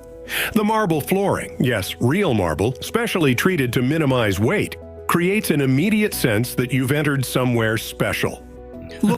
Let's take a look at Tom's report from the White House on this topic. It's down much lower. Hey guys, this is Tom McCullough reporting from the White House with the Next News Network. And guys, let's be real. Next News Network is one of the few places you can still get the truth. So here at the White House, in the press room, we're not afraid to call out the fake news peddled by the liberal media. They're going to twist anything to smear President Trump, but we're here to set the record straight with facts. And oh boy, we got a fun one today. So President Trump, a man who's always putting America first, just scored a massive win for our country. The royal family of Qatar is stepping up to gift the Department of Defense a stunning Boeing 747-8 jumbo jet, and they're calling it a palace in the sky. This beauty is set to become the new Air Force One for Trump to use during his term, and it's worth a jaw-dropping $400 million. That's right, the most valuable gift ever given to the United States by a foreign government, and it's all thanks to Trump's incredible leadership. So now let's talk about why this matters. The current Air Force One planes are ancient, over 35 years old, creaking along since 1990. Boeing was supposed to deliver new ones years ago, but they've been dragging their feet, racking up billions of dollars in delays and cost overruns. Trump's had enough of their excuses, and he's not waiting around for Boeing to get their act together. Instead, he worked his magic with Qatar, securing this luxury jet to serve as Air Force One until Boeing finally delivers, maybe by 2027, if we're lucky. So let's hear from the man himself on this one. President Trump spoke about how disappointed he is with Boeing's delays, but he also praised Qatar for their generous contribution to our Defense Department. Go ahead and check this out. Well, I think what happens with the plane is that, we're very disappointed that it's taking Boeing so long to build a new Air Force One. We have an Air Force One that's 40 years old. And if you take a look at that compared to the new plane of the equivalent, stature at the time, it's not even the same ballgame. You look at some of the Arab countries and the planes they have parked alongside of the United States of America plane. It's like from a different planet. And it's close to 40 years old, might be more than 40 years old now. And we, when I first came in, I signed an order to get it built. I took it over from the Obama administration. They had originally agreed. I got the price down much lower. And then when the election didn't exactly work out the way that it should have, a lot of work was not done on the plane because a lot of people didn't know. They made change orders that were so stupid, so ridiculous. And it ended up being a total mess, a real mess. And when I came back, I said, by the way, what's going on with the Boeings that are coming in? Well, sir, they're way behind. And they're way behind. They were way behind. Another mess that I inherited from Biden. And it's going to be a while before we get them. And I think Qatar, who has really, we've helped them a lot over the years in terms of security and safety. I think they, and very, very nicely, and I have a lot of respect for the leadership and for the leader, Qatar. And I think they knew about it because they buy Boeings. They buy a lot of Boeings. And they knew about it. And they said, we would like to do something. And if we can get a 747 as a contribution to our Defense Department to use during a couple of years while they're building the other ones, I think that was a very nice gesture. Now, I could be a stupid person and say, oh, no, we don't want a free plane. We give free things out. We'll take one, too. And it helps us out because, again, we're talking about we have 40-year-old aircraft. The money we spend, the maintenance we spend on those planes to keep them tippy-top is astronomical. You wouldn't even believe it. So I think it's a great gesture from Qatar. I appreciate it very much. I would never be one to turn down that kind of an offer. I mean, I could be a stupid person and say, no, we don't want a free, very expensive airplane. But I thought it was a great gesture. And I think it was a gesture because of the fact that we have helped and continue to, we will continue to, all of those countries, Saudi Arabia, UAE, Qatar, and others. We keep them safe. If it wasn't for us, they probably wouldn't exist right now. And I think this was just a gesture of good faith. And I don't get it. Someday it'll be like Ronald Reagan. They decommission them. They get to a certain age, they decommission them. It'll go to my library. They're talking about going to my library in years out. But I thought it was a great gesture. And it's something that was done by Ronald Reagan. They actually decommissioned the plane, and he put it in his library. And it actually has made the library, I think, a Boeing 707. It's actually made the library more successful, so it was good. And there you have it. President Trump calling it like it is. He's not going to let Boeing's failure hold America back, and he's smart enough to accept a great deal when he sees one. Qatar's stepping up with a jet that's going to be retrofitted by the U.S. Air Force to meet all the security needs for a presidential plane, and I'm sure they're checking it for spy devices, too. That was my first concern. We're talking secure communications, top-notch defenses. It'll be ready to fly our commander-in-chief in style. But let's dig deeper into this amazing gift. This Boeing 747-8 isn't just any plane. It's a 13-year-old jet that Trump personally toured back in February at Palm Beach International Airport. It's been decked out with luxury features fit for royalty, which is why they call it a flying palace. After Trump's term, the plane will be handed over to the Trump Presidential Library Foundation no later than January 2029, so he can keep using it as a private citizen. And here's the best part. All the costs for the transfer and upgrades are being covered by the U.S. Air Force, not a dime from Trump's pocket. ABC News Live broke this story, highlighting just how historic this gift is for America. They spoke with experts about the ethical and security concern, but let's be honest, these are just the usual anti-Trump talking points from the left. Let's go ahead and check this out. President Trump preparing for a major foreign trip, leaving tomorrow for crucial meetings in the Middle East. Hi, I'm Phil Lipoff. He will make stops in Saudi Arabia, Qatar, and the UAE over the next several days, and notably no plans to visit Israel. The trade war, ongoing attacks in the Middle East, and peace talks in the Russia-Ukraine war are expected to dominate much of that discussion. And while in Qatar, sources tell ABC News, President Trump is expected to accept what's likely the most expensive gift a foreign government has ever given to a U.S. president, a super luxury Boeing 747-8 jumbo jet the president plans to use as the new Air Force One. Aviation experts say the plane is worth an estimated $400 million before the U.S. Air Force makes modifications that the president will need. Let's get right to ABC News senior White House correspondent Selena Wang and ABC News national security and defense analyst Mick Mulroy. Selena, I want to begin with you. What are President Trump's top priorities outside of the jet with this trip to the Middle East? And does this luxury plane from Qatar raise any red flags in Washington?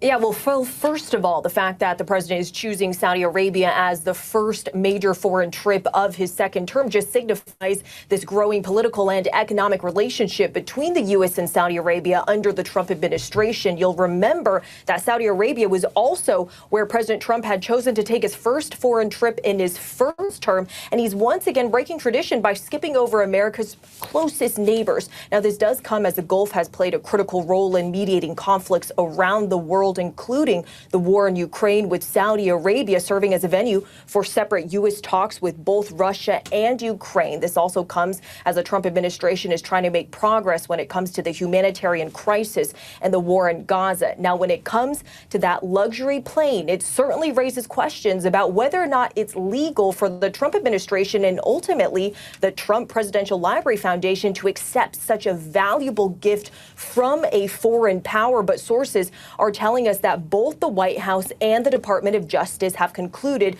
that because the gift doesn't come with any conditions, it's not conditioned on any official act, they're considering that this does not constitute bribery. So you see what I mean? The fake news crowd wants to make this a scandal, but they're missing the point. The White House and the Department of Justice already looked into this, and they said it's completely legal. The jet isn't a personal gift to Trump. It's going to the U.S. Air Force, then to the Presidential Library. No bribery, no corruption, just a smart move for America. But of course, you've got Democrats like Chuck Schumer crying about foreign influence. Where were they for Joe Biden? And Adam Schiff whining about the Constitution. Give me a break, guys. These are the same people who let Boeing waste billions of taxpayer dollars with nothing to show for it, and they were all silent during all of Joe Biden's corruption.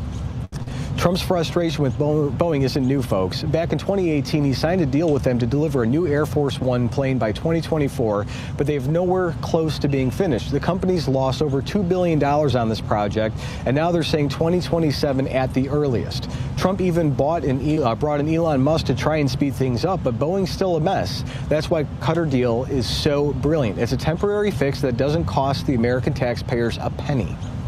Now, some critics are trying to stir up drama, saying this violates the Constitution rules on foreign gifts. They're pointing to the emoluments clause, claiming Trump can't accept this jet without congressional approval. But here's the thing. The jet's not going to Trump personally. It's a gift to the United States government. Attorney General Pam Bondi and the White House lawyers have already cleared it, saying there's no issue here. This isn't about corruption. It's about Trump getting things done while the establishment sits on its hands, like they always do. So let's not forget the bigger picture. Trump's on his first foreign trip of his term, visiting Qatar, Saudi Arabia, and the UAE. He's building strong ties with our allies in the Middle East, and this jet is proof of that. Qatar's Ministry of Defense is working with our Pentagon to make this happen. And despite some back and forth, it's clear they want to honor America with this gesture. Trump's making sure our country gets the respect it deserves on the world stage. So, while the left keeps clutching their pearls, President Trump is delivering for America again. A shiny new Air Force One, a stronger Defense Department, and not a single taxpayer dollar wasted. That's the kind of leadership. Hey guys, this is Tom McCullough reporting from That's the kind of leadership we voted for. Thanks for that report, Tom. Got some pictures of this this jet. Look at this. Okay, here's the picture of the jet. That's the exterior. Look at the interior. Absolutely stunning. Chandeliers in it. I mean, that's just over the top. Look at this lounge. My goodness. Here's some more pictures. Look at these. Oh, my goodness. Can you imagine? There's a staircase. Okay, and there you can see the comparison. Here's Air Force One, and this is the gifted jet. Wow. Crazy, man. Here's some more pictures. Look at the staircase. Is that that must be the bedroom? My goodness. And then we have this. Democrats like Representative Dan Goldman claim it violates the Foreign Emoluments Clause, but ignores the deal's structure. Force One, Congressman, apparently the U.S. and Qatar are working out the final details of a gift, a big gift, a giant luxury 747 aircraft that President Trump is reportedly going to accept, and the military is going to convert into being able to use as Air Force One, and then it may end up at the Trump Presidential Library after he leaves office. How do you feel about this gift? That it is brazen corruption, a violation of the Constitution, the Foreign Emoluments Clause. It is a gift from a foreign government that is expressly not permitted under the Constitution. And given that Donald Trump, as we know, is purely transactional, this gift, which ultimately will go to him, it's not for the United States, of course, curries favor with him. And perhaps there is not a specific official act that he has taken in return for that payment, such that our current state of public corruption law would not apply. And of course, he's immune because the Supreme Court has given him criminal immunity. But this is just the latest reflection of an egregious, corrupt presidency that is using the office of the presidency for his personal gain. This is the latest one, $400 million, $2 billion crypto deal where Donald Trump himself is prepped to make tens or hundreds of millions of dollars from it, from a foreign country-backed deal. This is beyond anything that we've ever seen. And the fact that, from my vantage point, John, as a former 10-year DOJ career prosecutor, to see that the Attorney General has signed off on this on one of the most pathetic and weak legal analyses I've ever seen, just underscores how far down the Department of Justice has fallen, and how much in trouble we are that Donald Trump has really just remade our government for his own personal interest. Maybe we should be looking into Dan Goldman and his ties to all of the witch hunts behind Trump. Right? Yeah. So let's just talk about this. The implications of this unprecedented move, they reach far beyond a simple diplomatic gesture. When a nation with this much global influence makes such a bold statement, we do have to ask ourselves what's really happening behind the scenes. The question every American should be asking right now is, why this specific gift? Why now? And what does Qatar expect in return? Apparently nothing. They claim it's a gesture of goodwill. Is there something more strategic at play? I don't know. Share your insights in the comments below. And while we're talking about luxury and power, why don't you head on over to the Next News Network shop at shop.nextnewsnetwork.com. Link below, and show the world where you stand with the real news.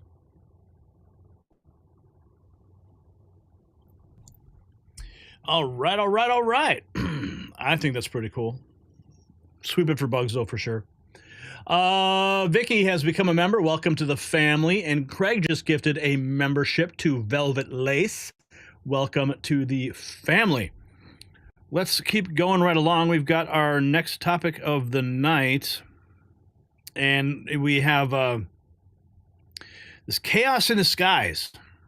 Lots happening. People are very concerned. Secretary Duffy speaking out, Ted Cruz, and we're going to get to all of these clips and Tom's exclusive report that he filed from the White House today on this topic in just a few minutes. So let's go. Not a few minutes. How about right now? Right? Sounds good to me. What Transportation Secretary Sean Duffy revealed today about our nation's air traffic control system should have every American demanding answers. Think about the last time you were on a plane. Now imagine if you knew what we've just discovered about the equipment keeping that plane safe. Our investigation has uncovered internal documents the FAA never wanted to see the light of day. The temporary fixes, the desperate measures, the warnings ignored for decades. It's all here. And wait until you hear what they're actually getting replacement parts from. The story will change how you think about flying forever. We have exclusive news direct from the White House. Now, just like our air traffic control system needs an urgent upgrade, your body's control systems need proper maintenance as well. But here's the shocking truth. Your testosterone levels are being affected by something in our modern environment that's as outdated as the FAA's equipment. While controllers juggle with aging systems, your body is fighting an invisible battle against declining performance. That's why we have developed Test Boost Max, the same formula trusted by airline pilots to stay sharp and focused during long flights. So visit sculptnation.com/NNN to discover how to reclaim your peak performance and energy levels. You'll find it linked in the description. Now, Ted Cruz, he is pointing out just how old and antiquated our systems are at the FAA. And listen to what he had to say. System, our air traffic control system is so old and antiquated. It is literally 1950s technology. They use radars, they use little slips of paper, and they use floppy disks. I guarantee you, everyone under 30 watching this show doesn't know what a floppy disk is because they didn't exist. Are you serious? They use a floppy disk? You're kidding me, right? I'm not kidding. There's no way. I am not kidding. Was it the bigger ones, computers the 5-inch that we use for air traffic ones? Control? I don't know if they're the 5. That's actually a good question, whether the 5-inch or 3-inch, but it's floppy disk. The computers are the equivalent of a Commodore 64. Oh, my They goodness. actually, so I talked with Sean Duffy, the Transportation Secretary, today. They have to buy the parts to update our air traffic control system from eBay because they don't make them anymore. They're 30, 40, 50 years old. Now, the Trump administration, they're leaning in. We're going to invest real money. And I've been fighting for a decade to modernize our air traffic control system. But sadly, the Biden administration was completely AWOL on this. There's our air traffic Getting control. their parts, replacement parts from eBay. Now, before we get to Tom's report from the White House, here is Transportation Secretary Duffy dragging Pete Buttigieg. 100 days, the prior secretary indicated to me that this was a department that ran itself. And, you know, when he was a secretary, I'm not sure that he actually showed up to the office. Most of the office didn't come into work. And so as I've been here, this is my 100th day, Sean, I've been here for 100 days. And this is more than a full-time job. You have to show up. You have to work 12, 16 hours a day to do this job. And if you don't come, things don't happen. And for Pete Buttigieg, when you don't show up and you get multiple warnings from watchdog groups that say, hey, listen, the air traffic control system is failing. You have to take action. They did absolutely nothing. The Biden administration, remember this, Sean? They spent $1.2 trillion on infrastructure in America. $1.2 trillion. None of it went to fix the air traffic control system, which is a crumbling infrastructure, key infrastructure in this country. They didn't fix it. And so now we've been left with a problem, right? We had the DCA air crash. We then have had the Newark outage. And we have said in the Trump administration, listen, we don't pass problems off to the next administration. We actually fix problems. We take hard problems and we make them better. And so today we rolled out the most historic aviation plan that has been ever laid out in the history of man. we are going to rebuild every part, every aspect of the air traffic control system. So it's going to be, as you played the clip, it's going to be radios, radar, a whole infrastructure of telecom, all the front-facing and back-office side of telecommunication for air traffic controllers. They're going to have a brand new system. But here's what's key. All right. This would normally take... Oh, go ahead. Sean, go ahead. I was going to say, this would normally take 10 or 15 years. We can do this, Sean, in 3 or 4 years, fix this system, but we need Congress to give us all the money up front, and then we need them to waive a lot of the requirements for permitting. If they do that for us, we can actually build this really quick and make sure our skies are still the safest in the world. The prior secretary... Makes you really nervous to fly. Let's get into what's going on at the White House. Tom McCullough was there, filed this report for us. Narratives. We're here to tell you the truth. Hey guys, this is Tom McCullough reporting from the White House with the Next News Network. And guys, in a world drowning in fake news, we're one of the last honest voices standing here at the White House and in the press room. We're not here to push narratives. We're here to tell you the truth, straight up, no filter. And today we've got a big story breaking out of Newark Airport, where the air traffic control system is crumbling, causing chaos for travelers. But don't worry, President Trump and his team are stepping in to fix the mess left by years of neglect under Biden and his crew. So let's go ahead and dive into the story. So for weeks now, Liberty International Airport in Newark, New Jersey has been a nightmare. Flights delayed, canceled, passengers stranded, all because of an air traffic control system that's falling apart. We're talking about technology that's 50 years old, barely holding together, and a staffing crisis that's been ignored for too long. Posts on X today are buzzing about the latest communication failure at Newark, where controllers briefly lost contact with planes. This isn't new. Outages have been happening for months, and it's putting stress on an already broken system. Transportation Secretary Sean Duffy isn't sitting on his hands like the last administration. He's been out front calling out the failures of the Biden and Pete Buttigieg, who've spent more time renaming things than fixing real problems. Duffy's got a plan to rebuild the air traffic control system from the ground up, and he's not afraid to tell it how it is. And I've got a clip here where Duffy breaks down just how old the system is and why it's got to change. Let's go ahead and check this out. Watch this. What can you tell us about this latest incident, and why does this keep happening? Well, I'll tell you, listen, the system is old, right? This is a system that's 25 at best, sometimes 50 years old. The Congress and the country haven't paid attention to it, right? They expect it to work. And so now I think the lights are blinking, the sirens are turning, and they're saying, listen, we have to fix this, because what you see in Newark is going to happen in other places across the country. It has to be fixed. And so what we're having is some telecom issues, but we're also having some glitches in our software. As the information comes in, it's overloading some of our lines and the system goes down. So I'll just tell you specifically in Newark, we believe we're going to have it up and running in short order. We're going to be able to fix that glitch, and we feel a little more comfortable about our primary line that gets the data in on radar, and our redundant line is up and working as well. The systems were developed when Elvis was a star. Rolling Stones were a star. Goodness. When Duran Duran was making music, I mean, we go back to the 60s and 70s, we laid out a lot of the infrastructure. It looks like it was from, remember the movie War Games or Apollo 13? It looks like equipment from the movie sets for those movies. It looks like we got the infrastructure from the Smithsonian, but it's not. It's the equipment that we use in American air traffic control towers. So you heard that right. Some of his equipment is half a century old, and it gets worse. The FAA is so desperate to keep things running that they're scouring the internet for spare parts. Duffy laid it out plain and simple in another statement today, explaining how they're forced to hunt for pieces on eBay, of all places, just to keep the planes in the air. He also made it clear that safety isn't the issue right now. There are backup systems in place, but this old network is on its last legs. Let's take a look at what he said. Check this out. I'm concerned about the whole airspace, right? The equipment that we use, much of it we can't buy parts for new. We have to go on eBay and buy parts if one part goes down. You're dealing with really old equipment. We're dealing with copper wires, not fiber, not high-speed fiber. And so this is concerning. Is it safe? Yes, we have redundancies, multiple redundancies in place to keep you safe when you fly.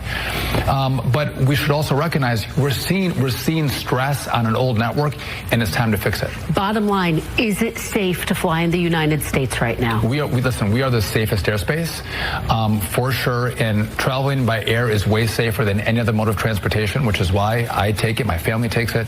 But again, that doesn't mean you don't look over the horizon and say, hey, if there is a major outage, could that be a risk to life? Of course it could be, which is why we fix it. So now let's talk about the fake news machine for a second. The liberal media wants you to believe that Trump's Department of Government Efficiency, or DOGE, cuts are to blame for this mess. They're saying the FAA is understaffed because of layoffs, but that's a lie, and Duffy's not letting them get away with it. He set the record straight today, pointing out that no air traffic controllers were cut. In fact, they've hired more under Trump's watch. So let's watch him shut down the fake news narrative. Let's go ahead and check this out. In the safety mission of the FAA, like air traffic controllers, no one was cut. We actually have staffed up. We've hired more air traffic controllers during this time. There were probationary workers that were let go. Those are employees who were there less than a year, and again, we excluded the safety positions. Most of them have come back. So again, to say the FAA has 46,000 employees, and if you lost 350, is this affecting our safety mission? There's a lot of things the FAA does, but for us, safety is key. So no, we've retained all those safety positions. So you guys, that's what real leadership looks like, calling out the nonsense and getting it to work. It's not just Duffy who's stepping up. United Airlines CEO Scott Kirby, who's been very vocal about the chaos in Newark, is praising the Trump administration for how they're handling this crisis. Kirby said today that Duffy is doing a stellar job navigating the DOGE process while keeping the FAA safety and operational team strong. Let's hear what Kirby had to say about Duffy's leadership. Go ahead and check this out. We'll roll the clip. I think Secretary Duffy probably is the leading gold star for how to manage through the DOGE process, which is they called it caution tape around all the safety, controller, all the critical functions. And DOGE went and looked, and I think they took 400 jobs out of over 100,000 jobs, back office kinds of jobs. I think they've done a very effective job of protecting that core safety operational workforce. One of the big challenges is the controller workforce is about 30% short, and getting back to full staffing in the controller workforce is something that Secretary Duffy and the entire FAA are committed to doing. Over the last 4 years, the last administration, they knew this was a problem. And by the way, during COVID, when people weren't flying, that was a perfect time to fix these problems. But again, they got $1.2 trillion for infrastructure, and virtually none of it went to fix the biggest American infrastructure problem that we have, which is our air traffic control system. And so what you see in Newark, we're gonna have to fix, we're gonna move fast, but we're gonna do it right. My concern is that we could see other situations like this around the country because the system is old. It's old. And we are fighting to make sure we work with Congress, get the money, and begin this build of a brand new system as quickly as possible. So now let's zoom out for a moment. This isn't just about Newark. It's about the entire FAA system that's been ignored for decades. Back in February, the Trump administration did trim some fat at the FAA, cutting about 400 jobs through DOGE. But those are mostly probationary workers. Not a single air traffic controller or safety worker was let go. In fact, 132 of those workers were reinstated with back pay after a judge ruled the cuts didn't follow proper rules. The Biden team left behind a mess, chronic staffing shortages, outdated technology, and no plan to fix it. A 2024 government report found over half of the FAA systems are unsustainable, and controllers here at Newark have been dealing with glitchy radar screens for years. But here's the good news. Trump and Duffy aren't running from this challenge. They're rolling out a plan to build a brand new air traffic control system by 2028, replacing copper wires with fiber optics and adding more staff. They've already started hiring, offering bonuses to new controllers and incentives to keep experienced ones from retiring early. Compare that to Biden's team, who left the system decay while they played word games like they did, DEI. Trump's fixing what they broke, and the American people are seeing the difference. So before I wrap up, let's touch on the bigger picture at Newark. United Airlines had to cancel 35 daily round-trip flights because the airport can't handle the traffic with the ongoing issues. Kirby's been pushing for the FAA to bring back slot controls, basically limiting the number of flights to match with what the airport can actually manage. It's a common-sense fix, and Duffy's on board working to modernize the system while keeping travelers safe. And that's what real action looks like, not the empty promises we got from the last administration, the other guys that were in that building. So that's all for now, guys. This is Tom McCullough with the next news, reporting from the White House. We're committing to you guys the truth, no matter what. Stay tuned for more. Hey, guys, this is Tom. Thank you for that report, Tom. So the state of our air traffic control system isn't just a maintenance issue. It's a national security crisis waiting to happen. When Secretary Duffy admitted that they're sourcing parts from eBay, he exposed decades of negligence that put every American traveler at risk. So here's what we need to ask ourselves. How do we let our vital aviation infrastructure deteriorate to this point? Who profited from keeping these systems outdated? And why did previous administrations ignore the warning signs? Share your thoughts in the comments below. And while you're concerned about American infrastructure, show your support for real news by heading down to shop.nextnewsnetwork.com, linked in the description, and support our network and our efforts to bring you the truth. All right. Where are we at? Okay. Let's check in with the main news feed here. Okay, what are you guys talking about here? My buddy built his Model 1, so it was faster. Is that the name of the new guy? Tom? Tom is one of our White House correspondents. And Todd is our show producer. He helps find all the content. I work with him daily on bringing you all the stuff that we present on the show. And Brian has been with us the longest.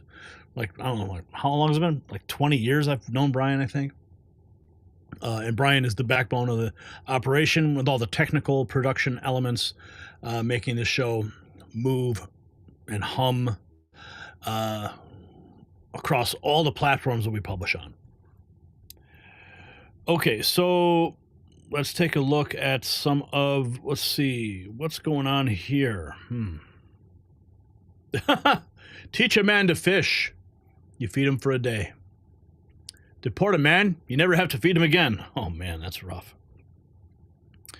AG Pam Bondi opens a RICO investigation into the Clinton-Obama Foundation network. I don't think that would be true. I haven't heard anything about that. Engagement farming. Yep, that's what that was. Let's see. Liberal Supreme Court Justice flips and gives President Trump a huge win.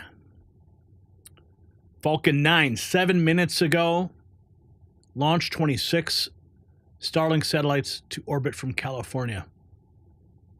Live feed. Falcon 9. I love Starlink stuff, man. That's why I've got one of Elon's rocket ships on my desk here. What is this?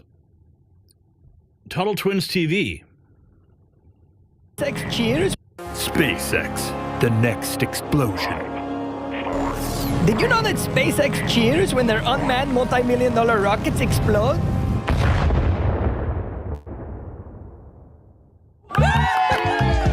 Why? SpaceX does missions where the objective is learning, not landing. Sure, it would be nice to land a rocket, but when an expensive rocket blows up, they cheer because they learned a lot. But what about when the media calls them failures?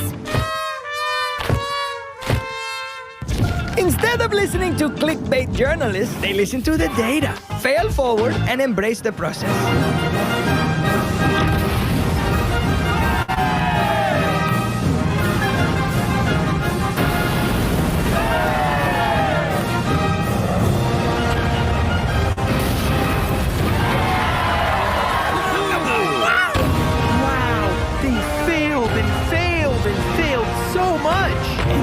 SpaceX successfully lands rockets 20 stories tall.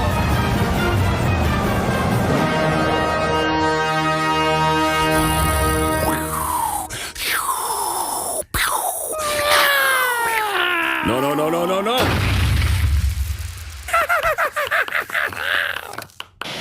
SpaceX, the next. Tuttle Twins, man. Gotta love Tuttle Twins. All right, so that is our show, and what a night it's been. What we've uncovered today will be talked about for weeks to come, and you saw it all here on the Raw feed first. So let's think about what we have witnessed. President Trump delivering a knockout blow to Big Pharma that's going to revolutionize how much you pay for prescription drugs.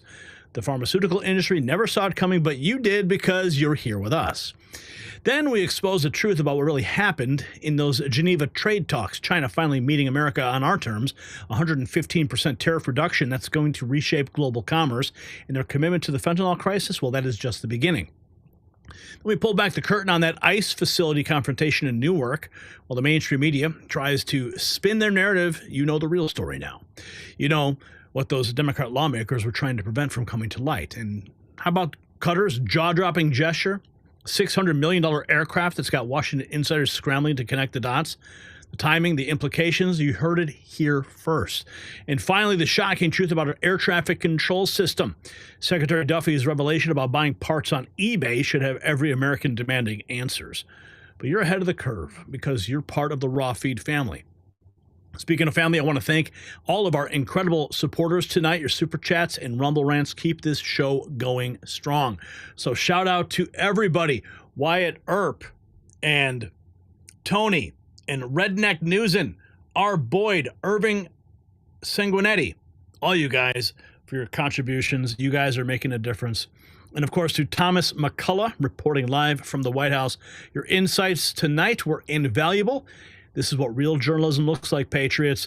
Remember, we can't do this alone. The powers that be would love nothing more than to silence voices like ours, and that's why your support matters more than ever. So head over to the links in the description, Give, Send, Go, or PayPal. Every dollar helps us keep bringing you the truth they don't want you to hear. And don't forget our merch shop at shop.nextnewsnetwork.com. Have you bought your merch yet? Are you sporting it proudly? I want to see you on the street. Post selfies with our gear. Tag us on X, because that is how we continue to promote the real news. And to our channel members, your exclusive behind-the-scenes content is dropping. And if you're not a member yet, what are you waiting for? Hit the join button and become part of our inner circle. Until next time, Patriots, this is Gary Franchi for the Raw Feed. And remember, they can try to censor the truth, but they can't silence all of us.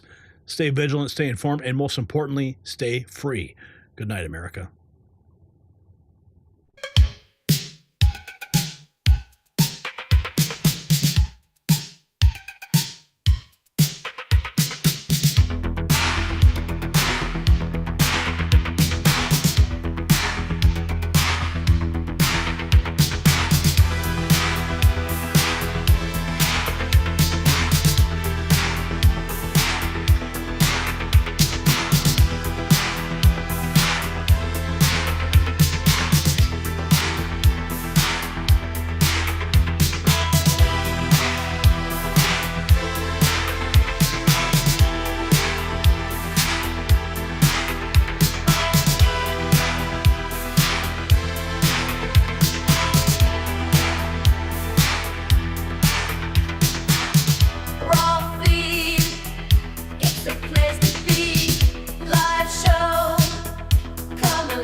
And we